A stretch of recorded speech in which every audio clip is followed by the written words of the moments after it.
Bienvenidos a un nuevo video en este canal. Continuamos explorando un poco más, profundizando nuestro dominio de los temas relacionados a la invasión de las torres en la séptima y en la octava filas. Y vamos a hablar hoy de los 5 casos especiales que hay en la séptima fila. Este es el primero, séptima absoluta con peones pasados.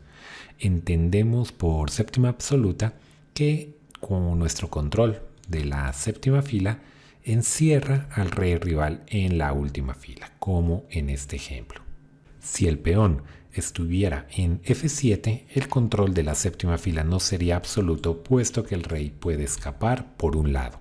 Por lo general, el bando que tiene la séptima absoluta gana las partidas. Por ejemplo, aquí las blancas simplemente juegan su peón a B7. Después de lo cual no se puede impedir la maniobra con torre C7 y torre C8. Si el rey negro estuviera situado por fuera de la octava fila, por ejemplo en G6, la partida sería tablas. Vamos a ver este ejemplo. En esta posición, las blancas juegan de la siguiente manera, aprovechando el tema de la séptima fila absoluta. Juegan dama por H3, sin importar que la torre aquí clave a la dama, puesto que la idea realmente era sacrificar aquí para que el rey negro quede confinado en la octava fila y ahora el avance del peón decide. Con el peón en G7 la partida podría ser tablas, pero una vez este peón ha desaparecido, no hay forma de evitar la maniobra que permite la coronación. En esta partida, por ejemplo, las negras inician con este jaque, tratando de encerrar al rey en la octava fila.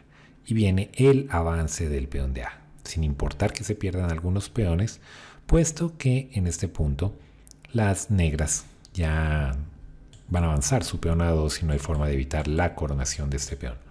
Si este peón todavía estuviera en G2, habría una maniobra que podría tratar de ayudarnos a entablar previamente, con el rey pasándolo a H2 por fuera de ese encierro, pero dada la séptima absoluta en este caso, terminan perdiendo. Otra idea en la posición tras el primer jaque sería rey E1, tratando de acercar el rey a contacto con la torre para buscar tablas. Vamos con el segundo caso. Las torres dobladas dan jaque perpetuo. Este es muy interesante. Las torres en la séptima fila están encerrando bastante bien al rey, aunque hay que tener en cuenta que en este momento están realizándonos una amenaza de mate con torre H1. Aquí es importante dar el jaque con la torre correcta. Si damos el jaque con la torre de D en E7, vamos a perder, puesto que este rey se escapa hacia el flanco de dama y en este punto vemos que debido a la acción del alfil es imposible seguir dando jaque. El jaque correcto es con la torre de F en E7. Viene rey F8 y siempre tengo que continuar dando jaque con esta torre. No vale aquí el intento de ganar la partida, por ejemplo, ya que tengo 2 torres contra alfil y torre, con torre G1 buscando un cambio de torres. Esto sería un grave error que me lleva al mate tras torre F2 o a la pérdida de material. Volviendo aquí, tengo que seguir con mi esquema de el jaque perpetuo. Siempre jaque con la misma torre. No puedo en ningún punto dar jaque con esta torre, puesto que ya conocemos el resultado. El rey escapará hacia el flanco de dama y B7 está controlada por el alfil. El tercer caso es el mecanismo de tablas que pueden realizar la torre y el caballo. En este punto los 3 peones negros están por coronar, pero las blancas tienen el turno. Y si tratamos de lograr unas tablas con caballo H7 y un jaque perpetuo, este rey se escapará y ya no hay forma de seguir dando jaques. Lo correcto aquí es torre D7.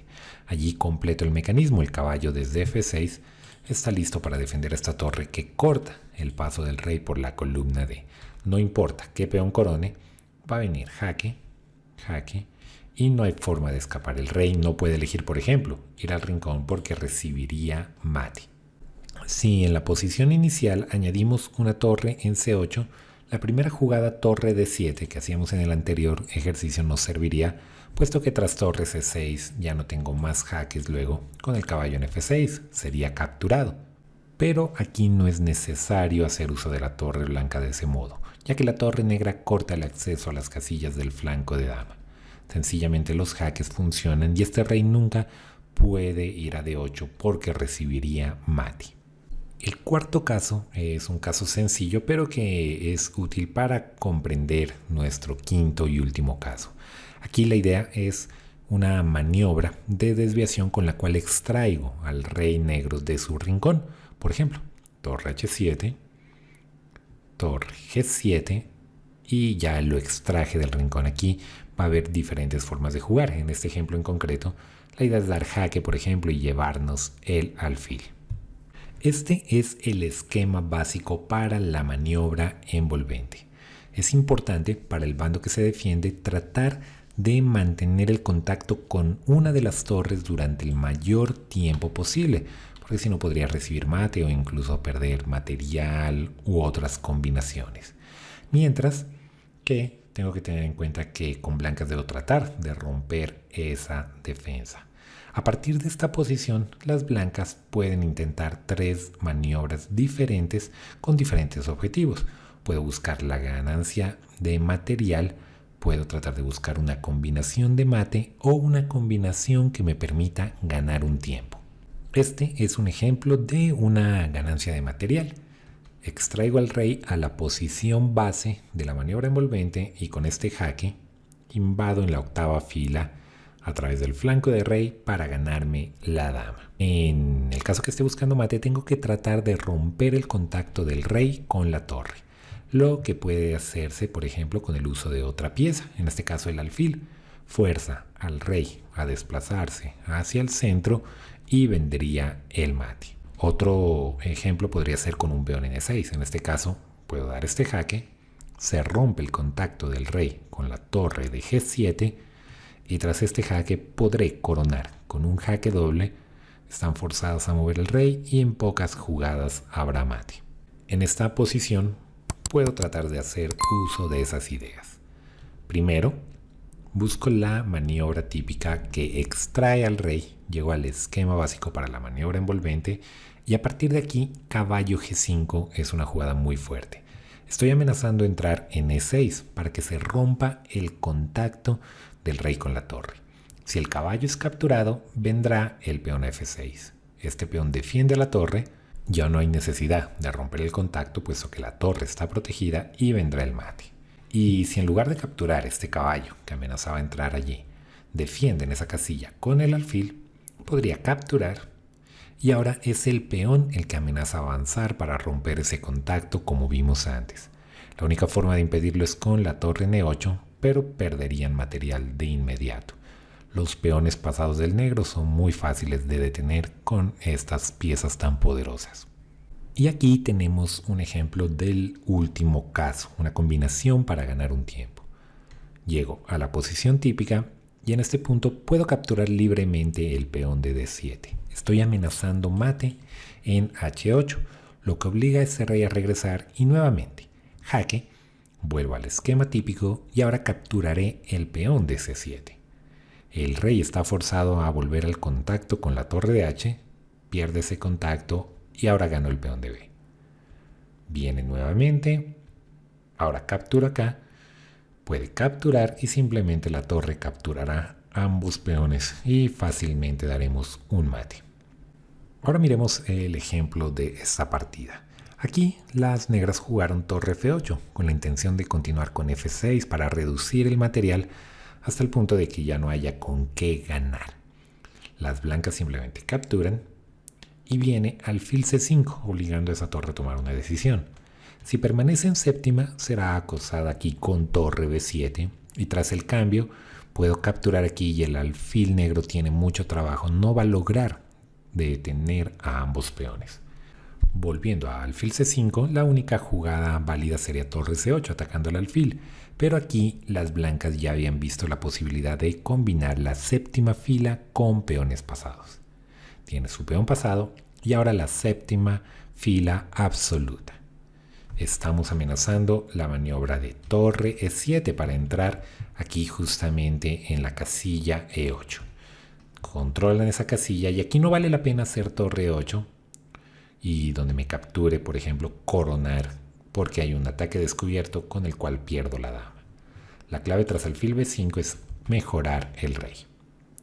Las negras tratan de mejorar la torre, pero el avance del peón H7 hace que se vea esclavizada allí, no puede abandonar la octava fila y el rey sencillamente invade a través de casillas negras y gana. Un último ejemplo, una partida donde las blancas iniciaron dando caballo de ventaja, el caballo de B1, y llegaron a una posición donde, bueno, las negras han sostenido la ventaja de material. Viene A6 y dama A8, con la amenaza de doblar con la torre y ganarse ese peón. Aquí las blancas tienden una pequeña trampa con B3. Torre B8 y alfil A3, una jugada asombrosa, sacrificando la dama con tal de obtener una posición en la cual puedan obtener un jaque perpetuo con las torres o con torre y alfil. Viene torre C8 y el sacrificio torre por G7 nos lleva a una posición donde no importa a dónde se mueva ese rey, va a haber un jaque. El alfil defiende y controla muy bien y no hay forma de escapar hacia el flanco de dama, no tiene ninguna casilla. Volviendo al punto después del sacrificio de dama y la captura en D6, podemos ver que otras variantes tampoco funcionan bien para las negras. Si por ejemplo capturan el peón aquí, puedo venir con el alfil a E5 y si tratan de salvar allí esa posición, de todas maneras entran las torres, la invasión de la dama no es peligrosa, C5 para tratar de darle una casilla adicional al rey, pero puedo capturar y de hecho capturo una gran cantidad de material y hasta me puedo llevar la dama. Sería mucho más peligroso para el negro. Otra idea sería, por ejemplo, dama G8, llevando la dama al flanco de rey, donde hago mi sacrificio o mi incursión con las piezas y podría capturar aquí, por ejemplo, ambas torres y antes de que este peón corone, bueno, me toca sacrificar esta torre antes de perderla, ya que la otra torre tiene que venir a controlar la coronación de ese peón. Tengo mejores posibilidades dado que el peón de A es demasiado peligroso. Bueno, eso ha sido todo por este video, complementando lo que conocemos sobre columnas abiertas, sobre la invasión en la séptima y octava filas, con estos casos especiales que acabamos de aprender. Recuerda suscribirte para que no te pierdas los próximos videos y sigas mejorando tu comprensión del ajedrez. Nos vemos en el próximo video.